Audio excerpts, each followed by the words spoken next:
chat room? What up? Let's grieve together.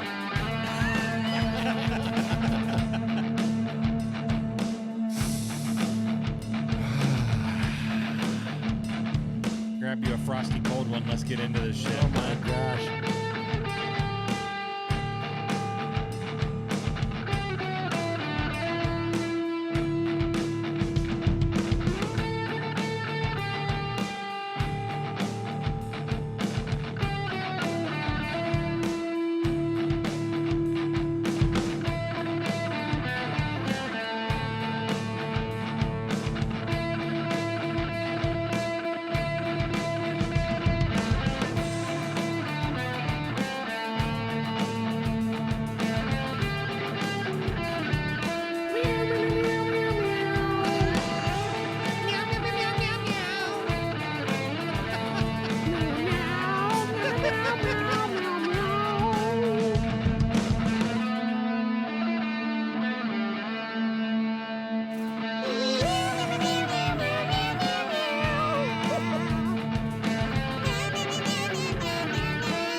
We start singing in cat. Yeah. This Panther. Hopefully we're not singing in dog next week.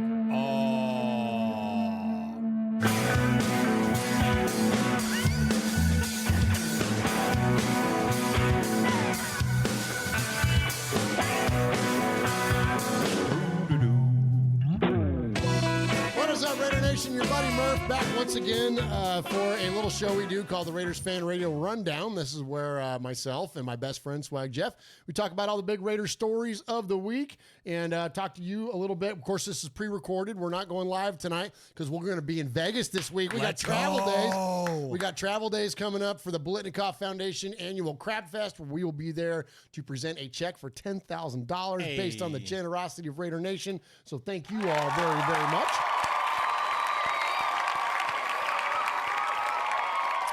So no live show from us tonight, obviously, because it's Tuesday, anyways. And then Wednesday, I'll be in the air. I'll be in the air at the time that we would normally go on. 4 Pacific. 4 p.m. So what we're gonna do instead, we're gonna go live again on Thursday. We'll be there. Myself and Jeff and Michelle will be back for a live show on Thursday. We'll be live from Vegas somewhere. At the New York, or wherever the heck it maybe wherever. I don't know. We might just post up on the street up there at Las Vegas Boulevard. Absolutely. We'll be coming to you live on Thursday, and then Friday, of course, is the Crab Fest. We'll be broadcasting live from the Blitnikoff Crab Fest, and don't miss that because there's going to be that's a lot of fun. We'll have a lot of cool guests come through. We don't have any guests booked. We don't do that. We just kind of catch people as they're coming in. And we've had greats like Phil Villapiano, Jim Plunkett, of course, Freddie B. So many good folks have joined us live on that show. So don't miss that. Unfortunately, we don't have the footage, but we talked to Daryl LaMonica a couple of months before he passed away. Yep. What an honor it was to get to interview that man. And I wish we had that footage, but we weren't responsible for the media of that day, and somebody tanked it. There you go. But anyways, that said, a lot of cool guests, a lot of cool people come through, and so we'll have a good time at the Blitnikoff Foundation. So see you on Friday. See you Thursday. See you Friday. And then we'll be back on schedule. Then we'll be back to our Wednesday shows. Absolutely. Until we break down the fan cave and move into the new place, and then who knows what's gonna go on there. Yep. Anyway, so all right. For those of you on the bingo card, they're checking. Where'd I pull that from? What is that? Those of you with your bingo card? Yeah. Well, you have a bingo card. For those of you that had Swag Jeff over there. That's where I was going. Thank you. For those of you that had Swag Jeff on your bingo card, welcome in my best friend and yours, Swag Jeff. Here's style and profile. It's on my bingo card for sure, man. This is the sort of goofiness and silliness that we have to resort to. The show started with us making meow sounds and all that stuff, and I love that you brought up. hopefully it's not the dog next week. Because what we say. Guys like Max Crosby, the Raiders, they got that dog in them. Well, we hope that it's the good version of that, and not. We don't want to have that dog in us in a bad way. We don't want Myles Garrett in us. Oh my gosh! But yeah, man, I'm fired up to be here. Kinda. I'm excited to hang out with my best bro and all that stuff. And yeah, we'll get to some Raider stuff here shortly, but we've got a new sponsor that's come on board that we're going to be talking about here shortly and all that. So there's a lot of good. The Raiders couldn't take anything positive away. Just ask Antonio Pierce. There was nothing positive that came out of that game at all, but we got a little positive around here. Yeah, we try to anyway, right? Yeah, I would. Let's start off the show with this. Before we even get to any contact info or anything. Yeah. I just want to say, man, listen, we're down bad, right? Raider Nation is down bad. When I did the post-game show with Scott the other day, listen, you don't hear me get overly critical of the Raiders very often. But I'm at that point now where it's like I said on his show, I'm embarrassed by my optimism. It's like I got sucked in again. And so, being that that's the case, and listen, and we're ones that were positive going into this. A lot of people were negative going into this. So they're just going, see? You know what I mean? So there's a bit, but the entirety of our fan base is down. And we're down bad. And the fact that they shit the bed like this in the home opener, all these people make their way into Las Vegas after we freaking, turn out a majority of the crowd as Raider fans, for them to do this, like the timing of it could not be worse. But I will say this and to go on what you were saying there. Raider Nation getting together is never a bad thing. Right. And I put out a tweet this week and I said, I feel bad for everybody that made the trip to Las Vegas this week. And I meant that, you spent your hard-earned money, you travel, you drive, you do all these things, you go to the most expensive stadium there is to watch a football game, and then that's the product you're rewarded with.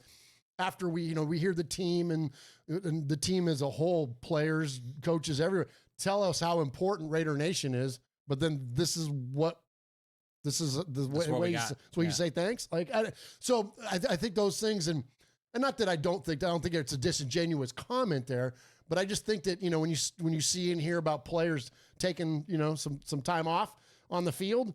Yeah, that doesn't tell Raider. Look. That's not telling Raider Nation, we appreciate you being here. So anyways, point being though, so I got a lot of feedback from that, and basically tons of people share that same sentiment. And people were like, well, I was going to go next week. I was going to go to the Cleveland game. I'm not going now. And that's the negative impact of what stuff like this has, is that now you're going to hear that freaking Allegiant Stadium barking with a bunch of brown and orange in the crowd now, because people aren't going to show up the way that they were because of the abject failure that the Raiders were on Sunday. So all that said, I still think it's important. People come to us for positivity. Here you go. I still think it's important, Jeff, for us to, as fans, and you fan however you want to fan. This is me telling you how to live your life or live your fandom. This is just, I'm telling you what my approach is when we get to these kinds of places in the season. Is that, first off, it ain't over. We're actually still kind of in the playoff mix, oddly enough, which is bananas. But it never gets lost on me the importance of Raider Nation. And we say it all the time about Raider Nation's family, and we support one another and lift each other up into communities through the various Raiders-related charities, and just in friendship and brotherhood alone, and sisterhood alone. So all that said, let's not let the game impact those get together. I wouldn't ever encourage somebody to not go to a game. They go, I'm glad you're not going because the Raiders sucked. No, but Raider Nation still gets together. Raider Nation doesn't suck. Yeah, that family doesn't go anywhere. The Raiders are a reason for us to gather. That's it. The Raiders are a reason for us to go to Las Vegas. That's why we're going to Las Vegas this weekend, because the Raiders are there. But that's it. You know what I mean? That's the relationships that form around that That's what's important. That's what's valuable to me. And those are things that I can control. I can't control a player's output and performance and dedication on the field. I can't control it off the field. I can't control what decisions the team makes. I can't control anything when it comes to the Raiders. All I can do is watch them. That's it. But what I can control is my sphere, my time, where I spend my money, all that stuff. And I've never been let down by Raider Nation or getting together with Raider Nation. So that's a long-ass way for me to say this.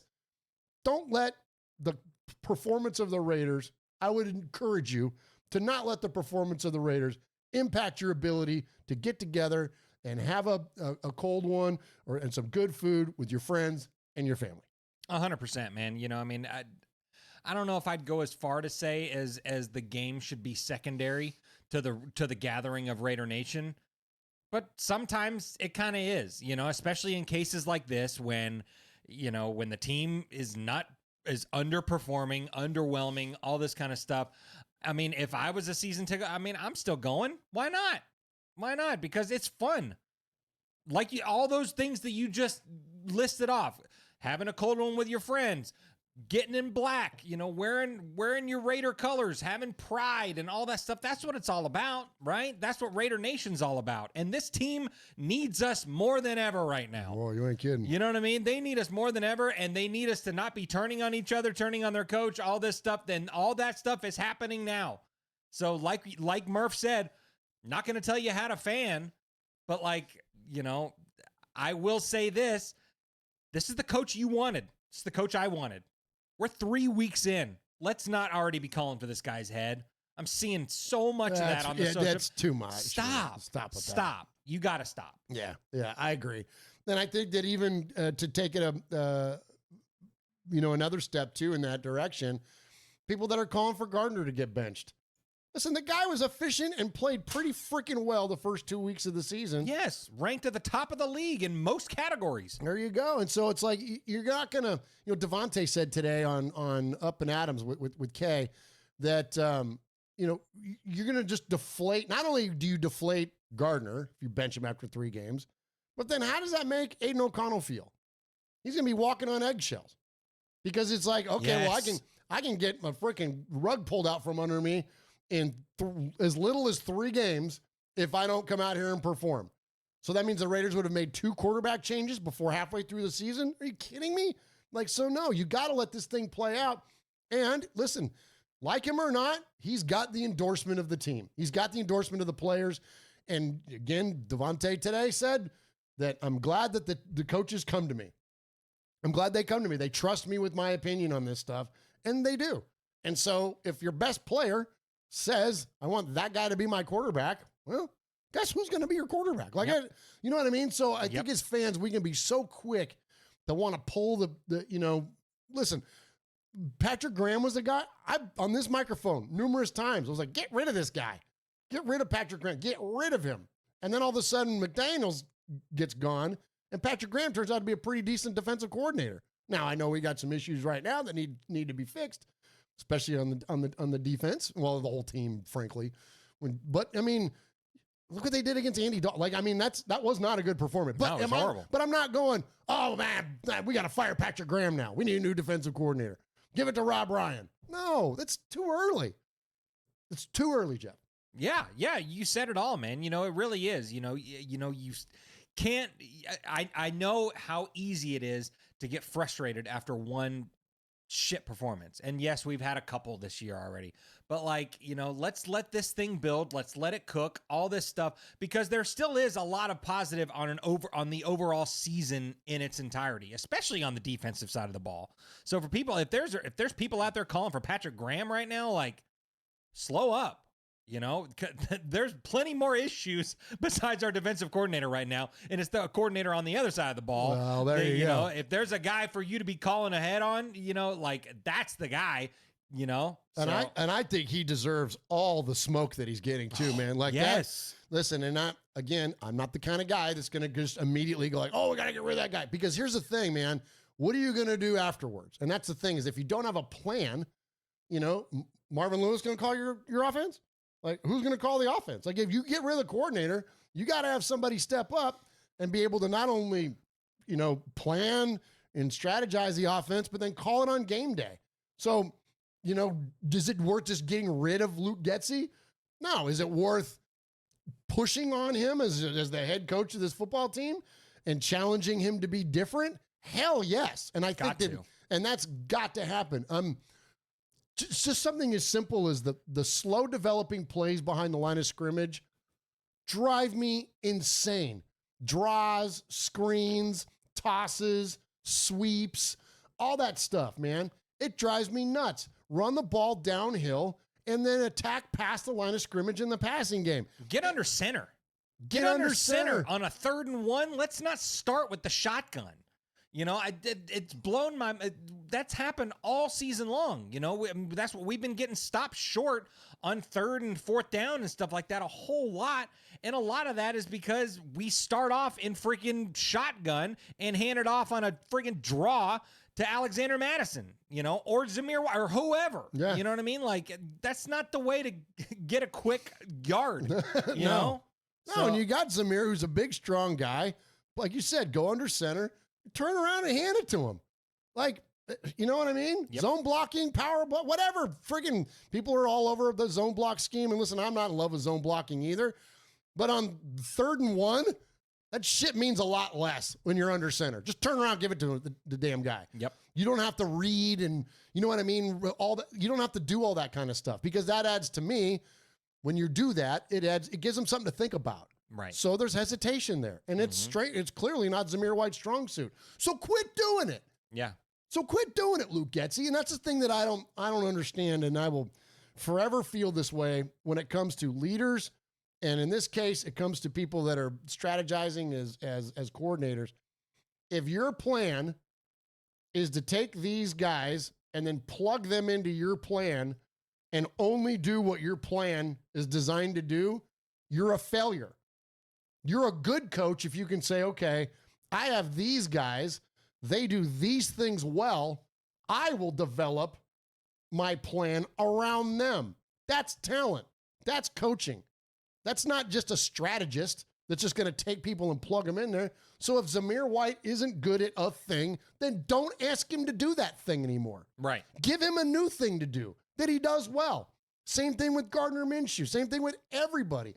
It's like if they're being challenged at what you're asking them to do, then don't ask them to do it anymore. Right. Don't expect them to change just because your plan says, oh, we're going to do this. This is one thing that drove me nuts about Josh McDaniels. And here's an example of what I'm talking about. When it came to the way that John Gruden coached Hunter Renfrow, it was about timing. He said, I need you to be in this spot on the field at this time. However you want to get there, get there. You want to run a China route? You want to run a, three double moves? You want to do what? You do whatever you want to do. But get to that spot because Derek's going to meet you there with the ball. That's what, and Hunter Renfrow was great at that. Master at it. When did he start to fail? When Josh McDaniels said, nope, you have to run it exactly like this. And if you don't run it exactly like this, then you're in the doghouse with me. That's when it started to come apart because Josh McDaniels was so married to his plan that he wouldn't adjust to the player. Well, why would you do that? Why would you, what level of ego and pride do you have to not say, my guy's not doing this thing well that I'm asking him to do, so let's find out what he does well instead and then ask him to do that. Right. You know what I mean? And so if those conversations aren't happening right now with Luke Getsy, and I promise you they are, but if he's not willing to respond to that and we get 3-4 more weeks down the road here, sure. Then you start figuring something out. Maybe someone else has got to do. If he's going to be that obstinate to not be able to be flexible within his offense, then yeah, get rid of his ass. Yeah, 100%. I totally agree. But and I'm not quite on the fire Getsy thing yet, but I'm dangerously close already because, and to me, when you see last week, you saw Antonio Pierce having a come to Jesus moment with him on the sideline in that Baltimore game, and things changed. Yeah, but I thought that was it. I thought that was it too. Yeah, but then we snapped back to what we were doing the week before, and the first 3 quarters of that game on Sunday, so it went back to the same kind of thing. So it's like, okay, man, like, do we have to remind you about this every week? Like, does Antonio Pierce need to come to you every single week and go, hey man, this ain't working. We need to do something different. Oh, okay. Like, I just don't understand. So like, if he's not getting it into his head, like now that, hey, something has got to change, this isn't working, then get rid of his ass. Just, you know what I mean? Like, and I understand why so much of Raider Nation feels that way as well. We're tired, man. We're tired. We're tired, man. We got all this high. It's such an emotional roller coaster. Obviously, if you've been a fan for any length of time, you know how much of an emotional roller coaster it is to be a Raider fan. But like, especially on this offensive side of the ball, it's like, hell, we've been doing this shit for 10 years. You know what I mean? With all the different offensive coordinators and, all that stuff and, however you felt about Derek Carr, we dealt with that for a long time. And then, instead of going and grabbing CJ Stroud, we go and grab Jimmy Garoppolo. And, there's just so many things. And brutal. Even, and even now, all the questions that we had at quarterback coming into the season, is it going to be Minshew? Is it going to be Aiden O'Connell? Why is it those guys, instead of trading everything to go get Jaden Daniels or whatever, who he balled out last night, and that just breaks your heart when you see stuff like that. Cliff running the freaking offense, man. Dude. Yeah. Like, what could have been? You know what I mean? So should have been us, man. Yeah, right. Oh, jeez. So yeah. So I totally get the sentiment of fire Getsy. Let's get someone else in there, but. I also, on the other side, I think what has me holding on to Luke Getsy so much is Devontae Adams. That's his guy. That's his guy. Yeah. That's his guy, man. So, and I trust Tay. So clearly, and we saw at the end of this game against Carolina, we saw that, like, he could throw some stuff in there. And yeah, I know it's junk time and all that kind of stuff, but it was good play calling. Yeah. We got the ball into the hands of the right people. Friggin' Jacoby Myers finally started eating at junk time and stuff like that. We didn't see him all game long. And why is that, though? And that's the thing. And I don't want to totally beat a dead horse. And it's, we got other stuff to talk about tonight, too. But why is that, like, why does it take Jacoby Myers till garbage time to show up? Are you telling me that he wasn't open before that? And this is where I challenge even Gardner too. Yeah. Because we heard about, Michael Mayer running open and you know what I mean? We heard about, well, listen, so if Gardner isn't getting it done, there does get to a point where, yeah, okay, you want the buy-in of Devontae and you want all those kinds of things. But if the guy's not doing it, right, you just like I just talked about with the coordinator, if he's not getting the job done over a period of time, well, then you find a new guy. Like that's the end. It's that simple. The NFL is the ultimate meritocracy. It's the thing that like I used to get into with some Raider fans about Derek. I mean, like the NFL doesn't care about your loyalty or your dedication to the whatever. They don't care about that shit. They care about wins first and foremost. On the numbers in the left column, are they more than the numbers in the right column? And your preparation and your performance on game day. That's it. You could be a dick. You could be Rich Gannon and be an NFL MVP and everybody loves you. Dan Marino, everybody loves you. Jackasses. Yeah. Red-faced, yelling on the field all the time. Yeah. Not like, you know what I mean? Not saying that they're not nice guys in life, but in a game, yeah, like they were assholes. Bullies. Yeah, bullies. Bullies. Uh-huh. Yeah. Yeah. Or you could be the sweetest guy in the world, but if you don't play well, no one cares. If you don't, whatever, I go on and on down the line. But like that stuff that's all that matters. Like, personality and all that stuff, that shit's fun, but that doesn't, at the end of the day, it doesn't mean anything. Just win, baby. It's just win, baby. Yeah. All right. Hit a break there. Let's talk about our new sponsor, Jeff, and then I've got a few more things I want to talk about.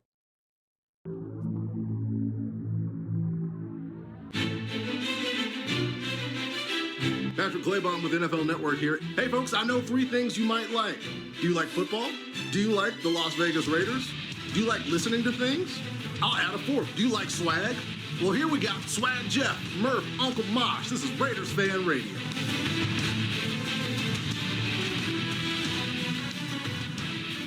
We are very proud to announce that we are officially partners with Underdog Fantasy. Yeah, Murph. let's go. It's the greatest time of the year. Football is back, and it's here to stay till February. With Underdog Fantasy, you can win up to 1,000 times your money just by choosing higher or lower on your fantasy players, such as touchdowns, yards, catches, and pretty much anything you can think of, any of those.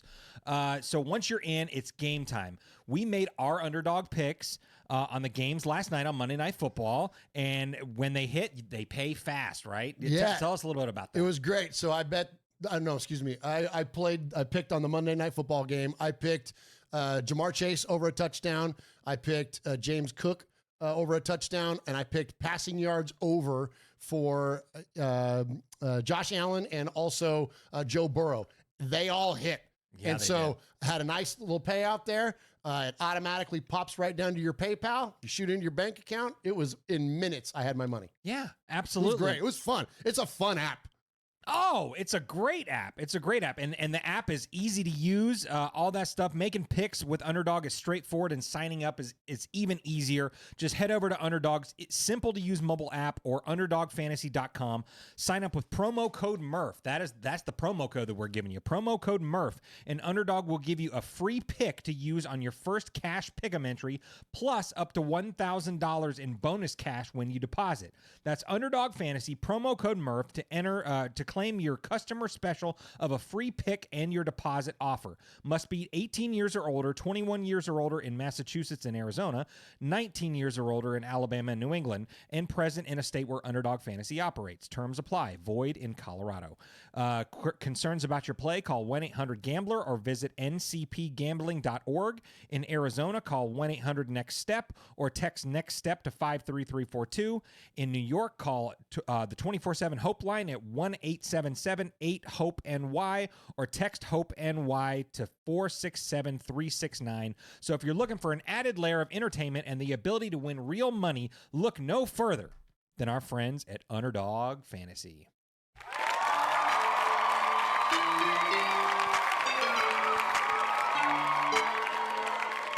Hi, this is AJ Cole from the Las Vegas Raiders, and you're listening to Murf, Mosh, and Swag Jeff on Raiders Fan Radio. Just win, baby.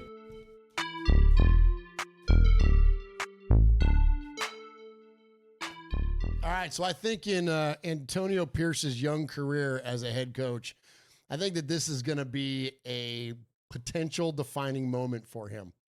And he's had a few of those. Obviously, during the interim run, there was a lot of opportunity there for him to prove himself, and he did, and he earned the job. And then here was the leadership I thought that was demonstrated in Baltimore. I thought was huge, and it turned that game around. And there's a lot of people out there that say, you know what, the Raiders have only played one good quarter out of the whole season. Well, it was on the heels of him taking the reins, okay? So that said, since this game, he's made these comments about business decisions and, basically publicly calling out players. And when you hear former NFL players talk about a term like making a business decision, that's like, it's not necessarily, I wouldn't call it an insult, but it's very like, that's calling someone out, right? That's big. That's big in an NFL locker room. That means that, that you're basically questioning their integrity on the field. Okay. Is what's going on there. So those are not light words coming from Antonio Pierce. He knows exactly what those mean to that locker room when he says that stuff. So, different coaches have had moments like this. Dan Campbell had a moment like that at the end of that first season. Y'all remember, rewind back the clock a little bit. You remember Mike Singletary when he was the coach of the Niners, and it was Vernon Davis, I believe, was kind of taking some plays off and stuff like that. And that's when he was doing the whole, I want winners, and pounding the table and like, you know what I mean? It was very fiery leadership, calling out the locker room. This is either going to go Dan Campbell or it's going to go Mike Singletary. And there's a reason Mike Singletary didn't stick around long, let alone pulling down your pants and all that stuff that he was doing in the locker room. He was? He showed his underwear one time for something. He's trying to make a point and he pulled down his pants or something. I don't know. Yeah. But I feel, Jeff, and tell me what your thoughts are. I feel like whatever the answer is going to be, we're going to find out at Allegiant Stadium on Sunday Because if we turn in another one of these, then that's anybody that was like, oh, that rah-rah shit doesn't work in the NFL and all that attitude and all that without substance doesn't mean anything. And well, guess what? They're going to be right. They're all going to be right. But So, I mean, I'm going to trust that it will go a positive way for the Raiders. I think that they have too much respect for the coach. Now, that said, so first I want to hear your comments on that, about how you think they're going to respond in Cleveland. What else was I going to say? Go ahead, talk about that, and then I'll remember what else. Yeah, well, say. I think this really is going to be a crucial moment for Antonio Pierce, because this is the first time I feel like since he's been the interim / head coach of the Las Vegas Raiders that he's had doubters. I feel like his entire career so far up to this point, I understand that there's probably a small portion of people that weren't on board with him. There's a handful on Twitter, but not much. I think so, but I think the overall consensus among Raider Nation was, oh my gosh, this guy, he's Raidery, he's fiery, he's the coach we've been looking for, he's the next John Madden, he's all these things, and no one has been kind of calling for his head at all. It's pretty much been unanimous. The most unanimous decision that Raider Nation has had in quite some time, as far as a big position or whatever, is Antonio Pierce. And this is the first time that I think he's being called onto the carpet on a couple things. And we're going to see how he responds after because I don't know how they're going to respond. That's the thing right now. Like, I don't know what this team actually is right now. It's very confusing. Because you get one thing and then you get another thing. You get this fiery defense and this defense that looks like they, not going to allow a first down all game or any of this kind of stuff. And then you get performances like what we got on Sunday. I don't think anyone showed up to play, all that stuff. And yes, there were some injuries and stuff like that. Max Crosby goes down and, he's having to take plays off, which I think that's a good business decision as far as that goes. You don't have to have him on the field all the time, and you shouldn't have to have him on the field all the time. Bingo. And I think that's the big thing is like, who's going to be Max Crosby when Max Crosby isn't on the field? We need another Max Crosby. We need a guy that has the fire of Max Crosby that can light up this defense and turn it around. I think Spillane's a kind of guy like that. Yeah. But you can tell a difference in our defense when Max Crosby isn't on the field. And that makes me nervous a little bit. I understand that Max Crosby's a game changer, but like, it shouldn't look that different. You know what I mean? So, but I think to circle back to kind of what I was saying before, it's going to be really interesting to see how Antonio Pierce responds to adversity. How is he going to show us that he's backing up what he's saying, or is that just tough guy bullshit? You know what I mean? Yeah, that's a good point. What version or what are we going to get? Because if we, let Jack Jones sit out the first series, let someone sit out a half or something like that. If some guy's not dragging their weight and you're saying we're going to make business decisions, then by God, make a damn business decision. Then make one. Make it. Yes. And I'd almost rather. I'd never want the Raiders to lose ever, but I'd almost rather lose and have him stand on his freaking what he thinks. If it's a guy, obviously it's not going to be like a guy like Max Crosby. He never takes a play off. But if we're going to be a liability on secondary for a little bit in this next game against the Browns, so be it. Teach a lesson, man. It'll pay off in the long run. It'll pay off in the long run, for sure. It pays off in the long run. Interesting there. So a couple of things. First off, I want to respond to what you said about Max. Yeah. He had a bum wheel, clearly. He's playing injured. And I commend him for fighting through that injury. And he's a freaking, not to make light of the term, but he's a warrior, man. Like, that dude he's absolutely incredible. I think at a certain point, though, you can become a liability to the team if you're by playing injured because you're not able to perform at the level that you are. But here's the thing, too. Max is at 70% is still better than anybody else on the team at that position, and that's scary. And I think that that's one of the things that got revealed is that we handled Derrick Henry and Lamar Jackson last week. And this week we can't handle Chuba Hubbard and Andy Dalton? Right. Are you kidding me? Right. Like, bro, make that make sense. So if our defense is so surface level that when you take it, now granted, Max is an all-world player. he has a shot to be defensive player of the year. So I'm not downgrading his impact to the team and or his ability. But what I am saying is that if you're so weak at other positions that you take out one component and it all goes to shit, That's terrifying. Terrifying. Because what it shouldn't be like, where was, I mean, I know Snowden had a sack in there. Yeah. But like, who else was stepped up to be a playmaker in that game? And it almost felt like, well, Max doesn't have it today, so we're not going to have it today. That's almost how it kind of felt. Now, I don't want to project that on the players. I don't know what was going through your minds and your hearts and whatever. But that's what the optics were to us, was that Max is only going to go at 70%. So we're only going to give 70. We're not, you know what I mean? Almost like subconsciously. It was like, you know what I mean? So it's not necessarily an indictment of like people choosing to, not play as hard or whatever the case may be. But I'm just telling, but the optics is that the whole defense was down because your leader was, well, don't go down with him. Lift him up. Got to. I got you, Max. Take this play off. I got you. Let me get in there. You know what I'm saying? Do what he does. That's the thing. That's what you want to see. That's leadership. Lift up those around you. Don't freaking get in a slump because your best guy's out. But anyways, but by personnel, by depth, if we're that shallow, that one guy out equals this, it's going to be a long season. And the last thing I'll say, too, is we're talking about the players responding. And I think what's going to be so definitive, and the reason that I was saying that, like, I think that this game immediately is already going to start to define the legacy of what Antonio Pierce is going to be as a head coach in the NFL. You said it, man. Everybody wanted him. Everybody in that locker room fought to have Antonio Pierce. You got guys like Max Crosby saying, I was contemplating requesting a trade if we didn't get him.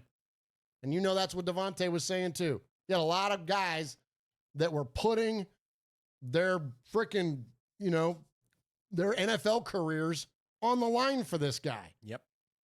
And so if they go out and don't respond to his leadership, after that, there are two takeaways for me. Number one is don't listen to players. It's the number one thing. If this is the thing, if you guys pounded the table and put things on the line and it doesn't work out, then clearly that tells us that everybody that was like, I don't care if he's a dork or not, I want Jim Harbaugh to be our coach. Take all that culture, all that other shit.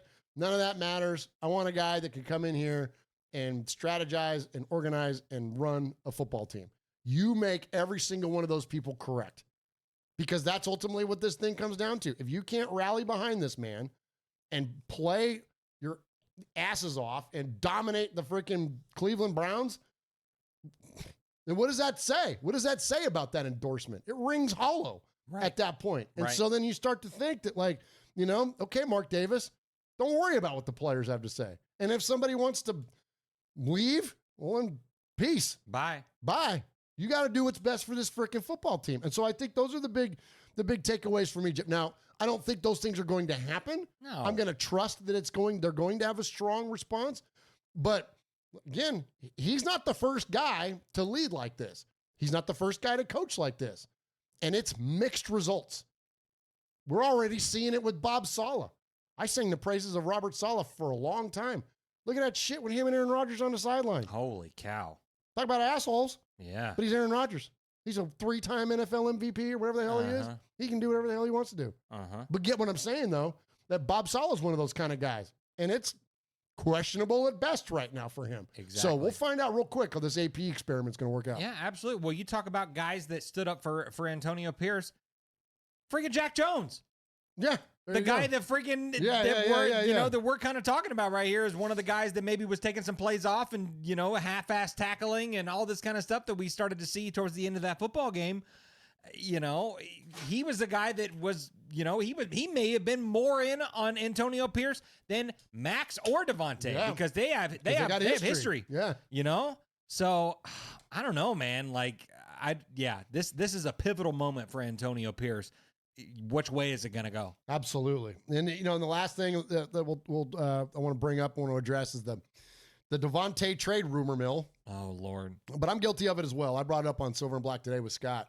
I'm like, at what point if this is the way that the season is going to go, and we kind of thought this going into the season too. It's like if we were 2-6 at the trade deadline, then like he's going to be gone.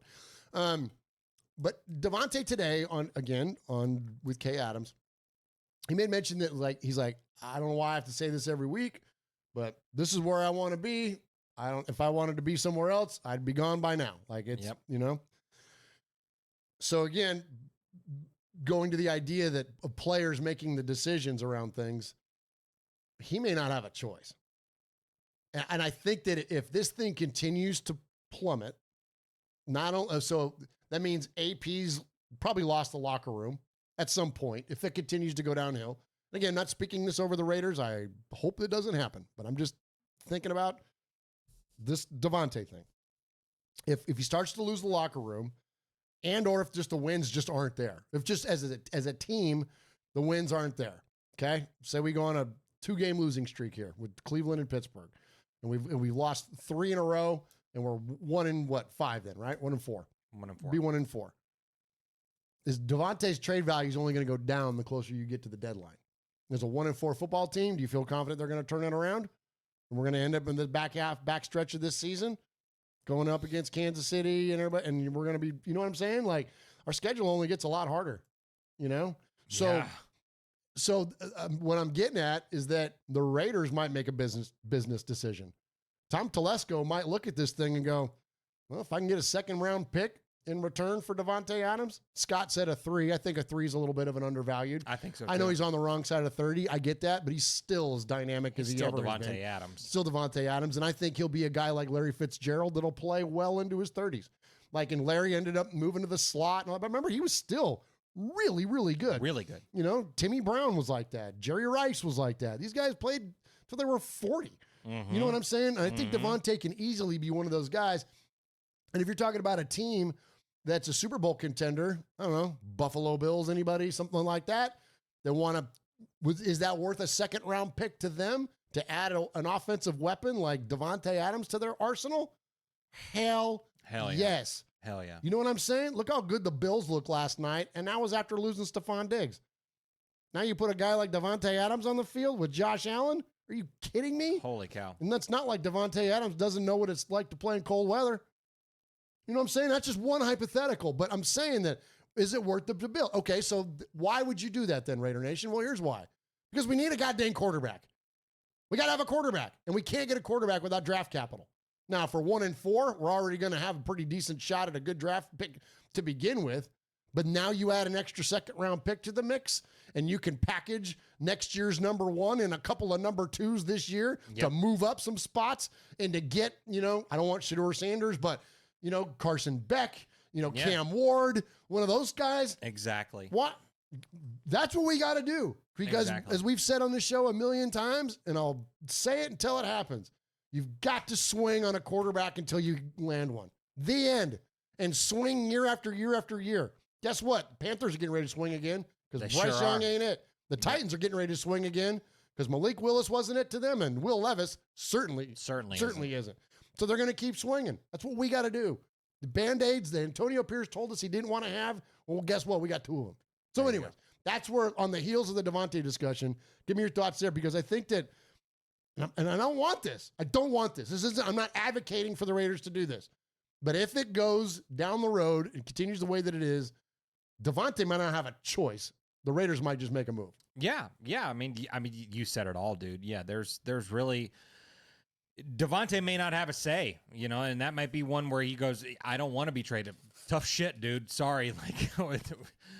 Just win, baby. It's all about the shield. Yeah, we love you, Devontae Adams. Just kind of like the conversation that we were having before about being an asshole versus being a nice guy. You can be all of those things, but, the NFL is the ultimate meritocracy, man.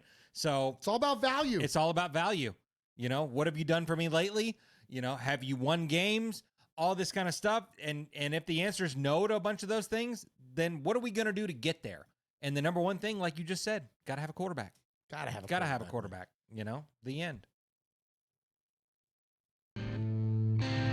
What's up, Raider Nation? It's your boy, Will Compton. You're listening to Raiders Fan Radio with my boys Murf, Swaggy Jeff, and Uncle Mosh. Tune in because they fucking put out a banger podcast.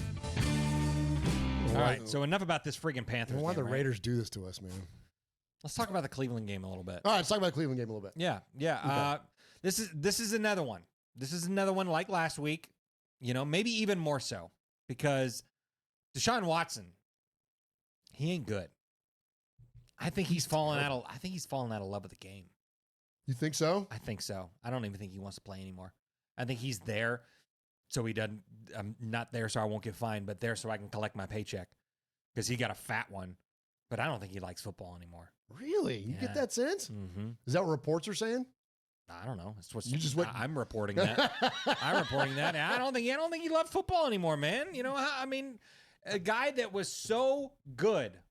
And, I don't know. He was friggin' good, man. I mean, surely it wasn't the massages that were making him that good. No. You know what I mean? Like, he's a good ball player. But I just, when you look at these numbers right here, when you look at him right now, he in this season, in 3 games, he has 551 passing yards, 3 touchdowns, 2 interceptions, and a QBR rating of 22.5. Jeez. What?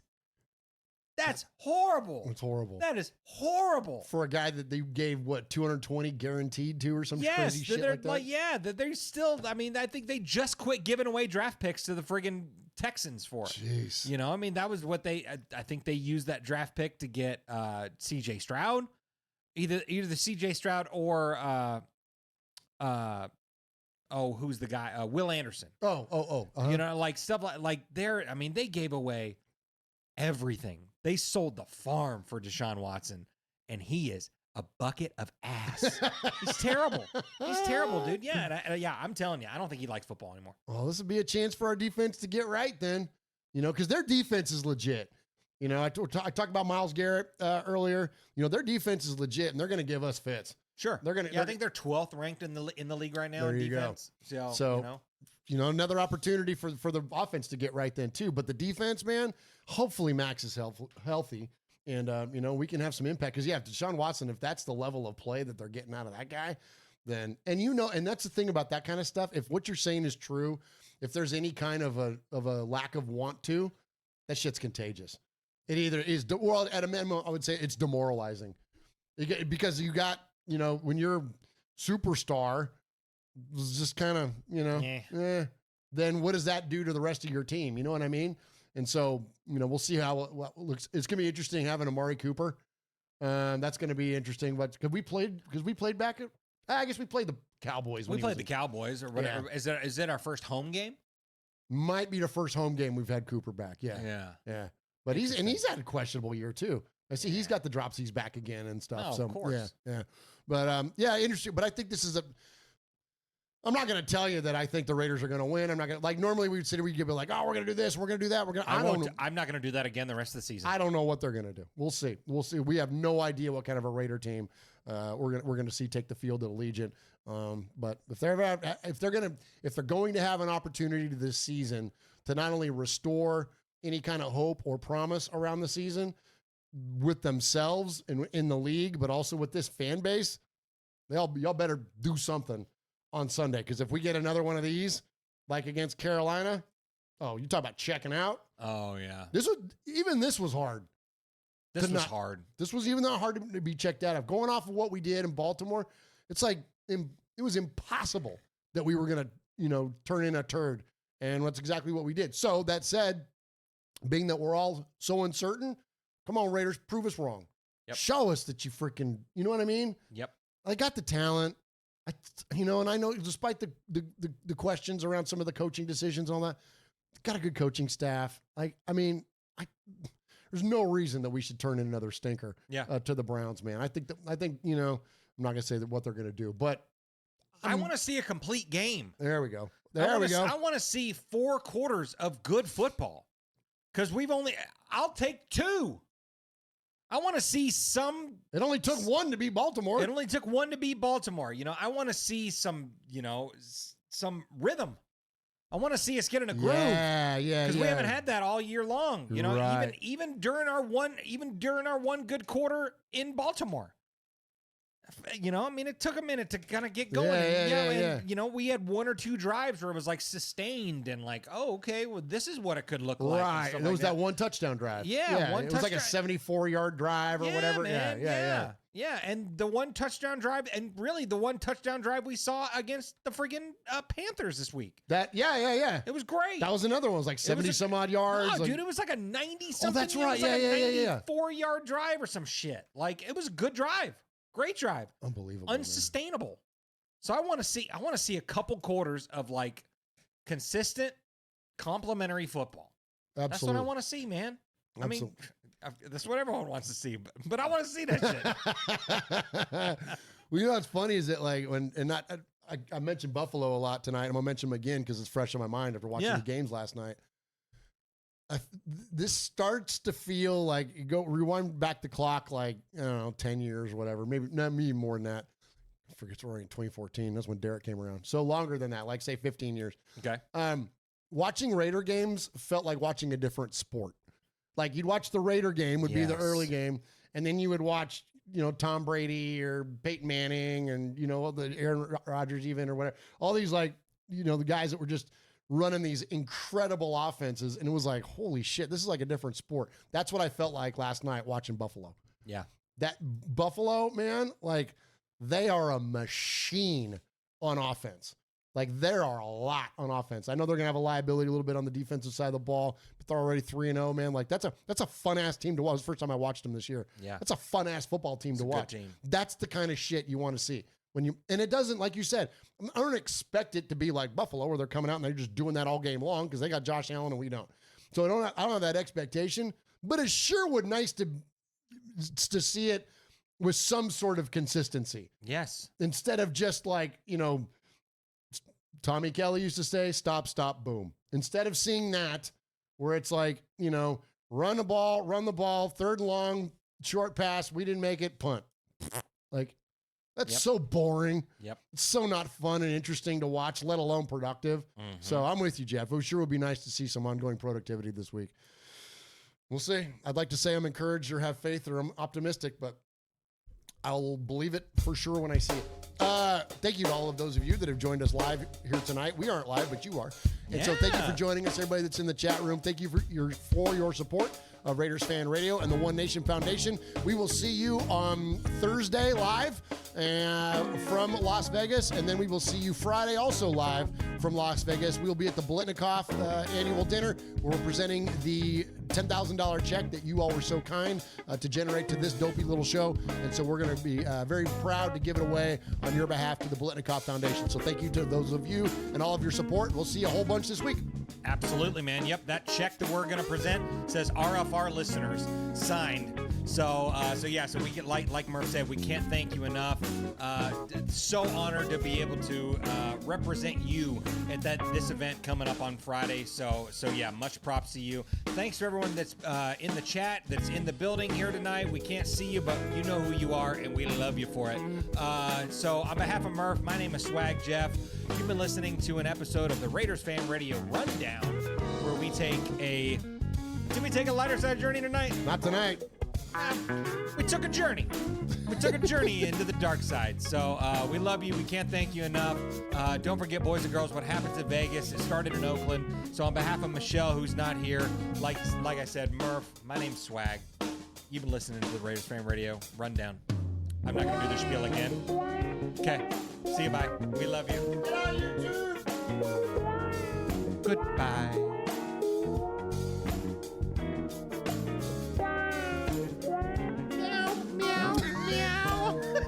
Next week it'll be roof. Nice. Stupid Browns. Go beat the shit out of the Browns, Raiders. Come on. Please.